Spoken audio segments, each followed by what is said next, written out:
Les Actes des Apôtres, chapitre 21. Nous nous embarquâmes après nous être séparés d'eux, et nous allâmes directement à Cos, le lendemain à Rhodes, et de là à Patara. Et, ayant trouvé un navire qui faisait la traversée vers la Phénicie, nous montâmes et partîmes.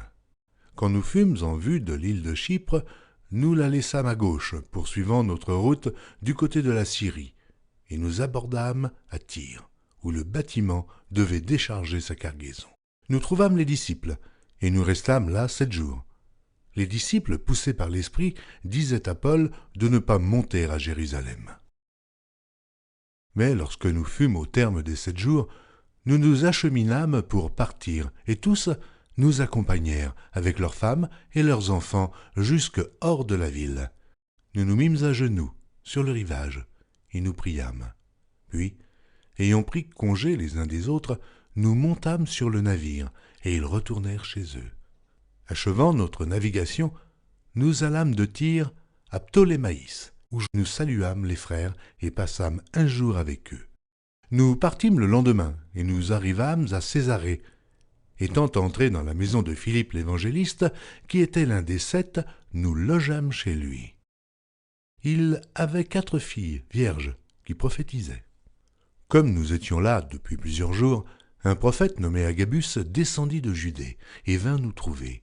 Il prit la ceinture de Paul, se lia les pieds et les mains et dit « Voici ce que déclare le Saint-Esprit.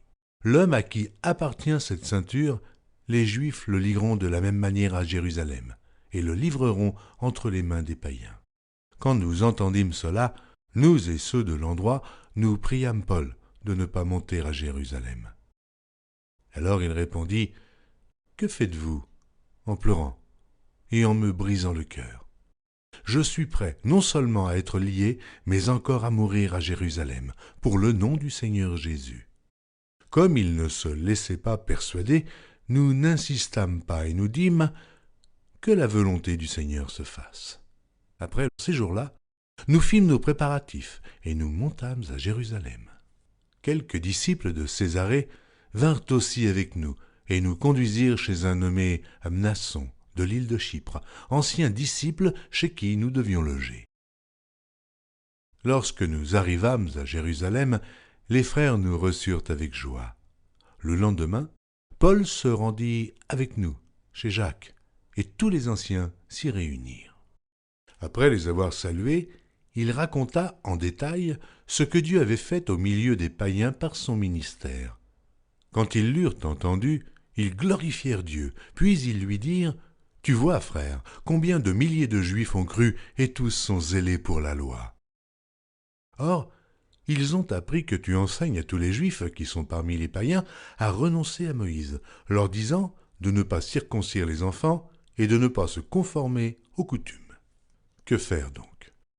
Sans aucun doute, la multitude se rassemblera, car on saura que tu es venu. C'est pourquoi. Fais ce que nous allons te dire.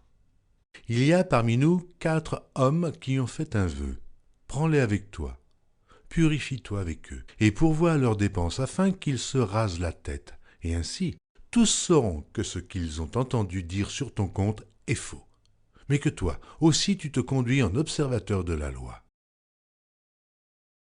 À l'égard des païens qui ont cru, nous avons décidé, et nous leur avons écrit, qu'ils eussent à s'abstenir des viandes sacrifiées aux idoles, du sang, des animaux étouffés et de l'impudicité. Alors Paul prit ces hommes, se purifia et entra le lendemain dans le temple avec eux, pour annoncer à quel jour la purification serait accomplie et l'offrande présentée pour chacun d'eux. Sur la fin des 7 jours, les Juifs d'Asie ayant vu Paul dans le temple, soulevèrent toute la foule et mirent la main sur lui en criant « Homme israélite, au secours ! Voici l'homme qui prêche partout et à tout le monde contre le peuple, contre la loi et contre ce lieu. Il a même introduit des Grecs dans le temple et a profané ce saint lieu. » Car ils avaient vu auparavant Trophime d'Éphèse avec lui dans la ville, et ils croyaient que Paul l'avait fait entrer dans le temple. Toute la ville fut émue, et le peuple accourut de toutes parts. Ils se saisirent de Paul et le traînèrent hors du temple, dont les portes furent aussitôt fermées. Comme ils cherchaient à le tuer, le bruit vint au tribun de la cohorte que tout Jérusalem était en confusion. À l'instant, il prit des soldats et des centeniers et courut à eux.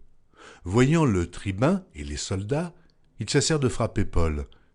Alors le tribun s'approcha, se saisit de lui et le fit lier de 2 chaînes, puis il demanda qui il était et ce qu'il avait fait. Mais dans la foule, les uns criaient d'une manière, les autres d'une autre. Ne pouvant donc rien apprendre de certains à cause du tumulte, il ordonna de le mener dans la forteresse. Lorsque Paul fut sur les degrés, il dut être porté par les soldats à cause de la violence de la foule, car la multitude du peuple suivait en criant « Fais-le mourir !» Au moment d'être introduit dans la forteresse, Paul dit au tribun « M'est-il permis de te dire quelque chose ?» Le tribun répondit « Tu sais le grec ? Tu n'es donc pas cet Égyptien qui s'est révolté dernièrement et qui a emmené dans le désert 4000 brigands ?»« Je suis juif, reprit Paul, de Tarse, en Cilicie, citoyen d'une ville qui n'est pas sans importance. Permets-moi, je te prie, de parler au peuple. » Le tribun, le lui ayant permis, Paul, debout sur les degrés, fit signe de la main au peuple. Un profond silence s'établit, et Paul, parlant en langue hébraïque, dit